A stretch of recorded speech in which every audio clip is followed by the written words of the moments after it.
Tetapi sekarang fasilitasnya sudah sangat banyak. Fasilitasnya adalah Google. Ya, Google itu memberikan apapun yang kalian cari. Tapi kalian harus waspada. Ini kalian dapat dari mana? Tetapi salah atau benar, kalian tetap dapat ilmu. Ilmunya apa? Oh, ternyata ada orang yang salah. Saya tahu bahwa ada orang yang salah dari mana? Ya dari Google. Itu. Dari saya ceramah misalnya. Kalau dari ceramah kan mungkin yang saya ceramahi kan orang-orang yang tidak berstatus sebagai ustadz. Tetapi dengan membuka Google saya tahu, oh ustadz ini salah, ustadz ini salah, ustadz ini salah gitu. Misalnya ada ustadz yang mengatakan bahwa dunia seperti bayangan. Kalau kita kejar gak akan ketangkep. Tapi kalau kita punggungi maka dunia akan mengikuti kita. Salah atau benar? Dunia seperti bayangan. Salah atau benar? Kok bisa jadi benar gimana? Argumennya gimana?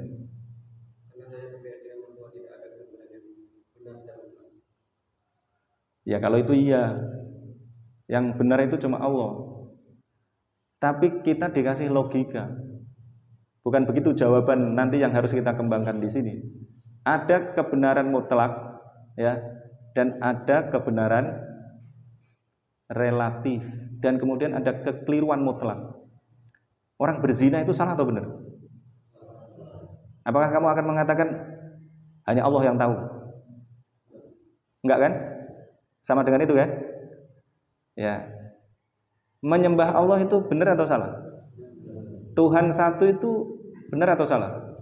Apakah kalian akan mengatakan itu pengetahuan yang kita juga nggak tahu, ya kan? Jadi maka yang saya katakan tadi malam, kalau kalian sudah punya dalil dan data yang baik, yang akurat, maka kalian jangan ragu.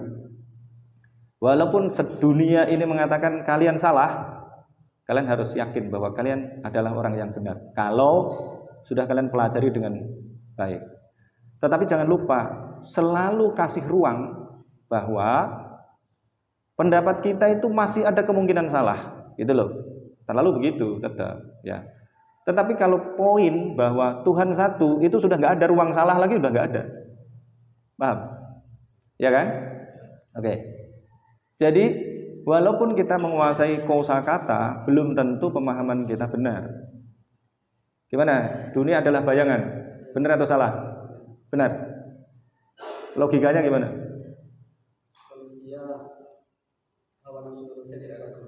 Apa hubungannya? Ada hubungannya enggak?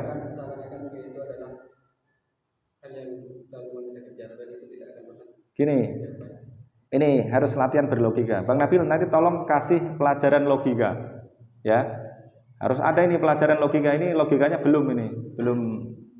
Yang sudah belajar mantik siapa di sini? Belum ada? Pernah?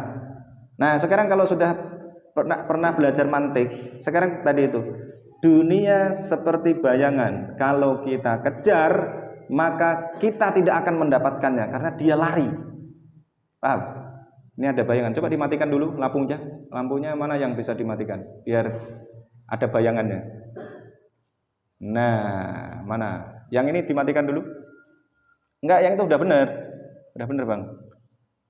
Oke, mana lagi? Sudah kelihatan bayangan.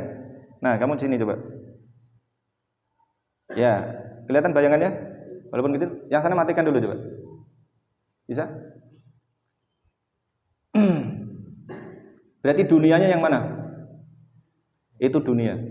Ya, dunia seperti bayangan. Kalau kamu kejar, maka dia akan lari. Coba kejar bayanganmu.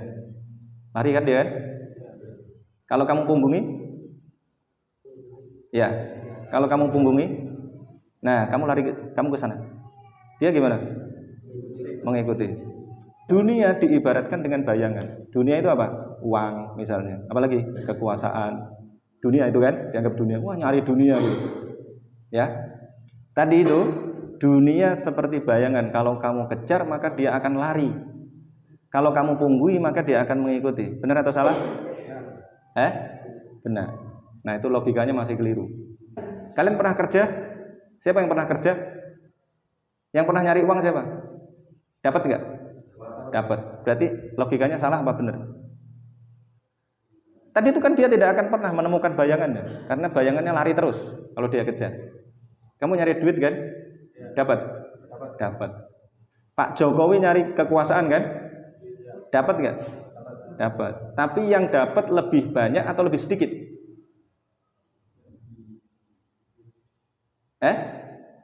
Yang merebut jabatan bupati di kampung kalian itu, bupati di kabupaten kalian itu berapa jumlahnya?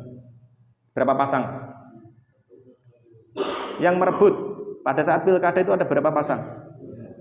Ada yang 3, ada yang 4, ada yang 5, ya. Tapi yang dapat berapa? Cuma 1 pasang aja.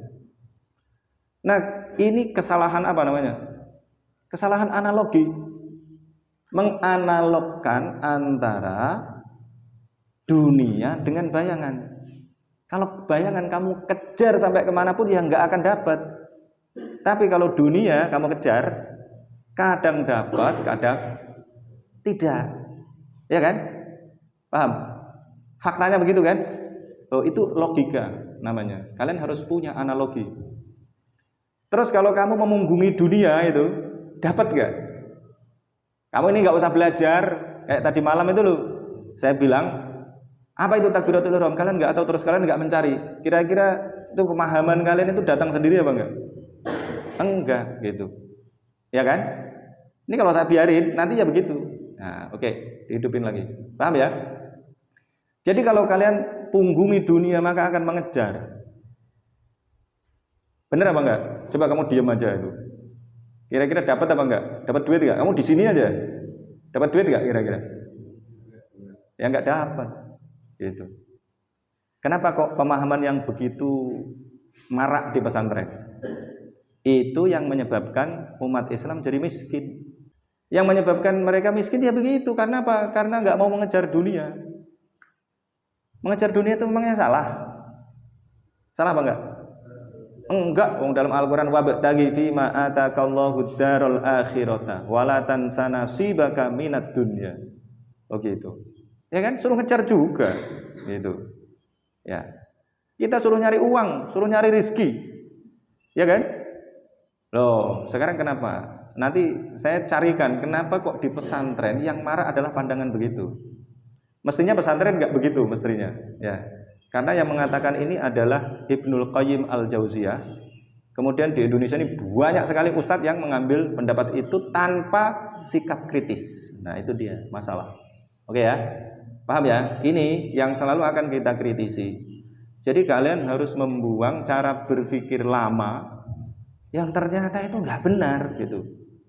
Ini benar, sudah paham analognya? Bahwa analognya salah? Sudah paham ya?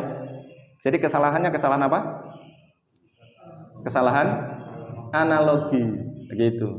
Analoginya salah, fatal jadinya. Ya, faktanya ada teman-teman saya yang hartanya banyak karena mencari uang, gitu. Nah, orang mencari uang ada yang berhasil, ada yang tidak berhasil, gitu. Yang berhasil siapa? Yang berhasil adalah orang yang mencarinya secara efektif dan efisien. Sama dengan mencari ilmu. Yang berhasil adalah orang yang mencarinya secara efektif dan efisien. Kalau kalian jadi orang miskin, itu pasti ada yang salah.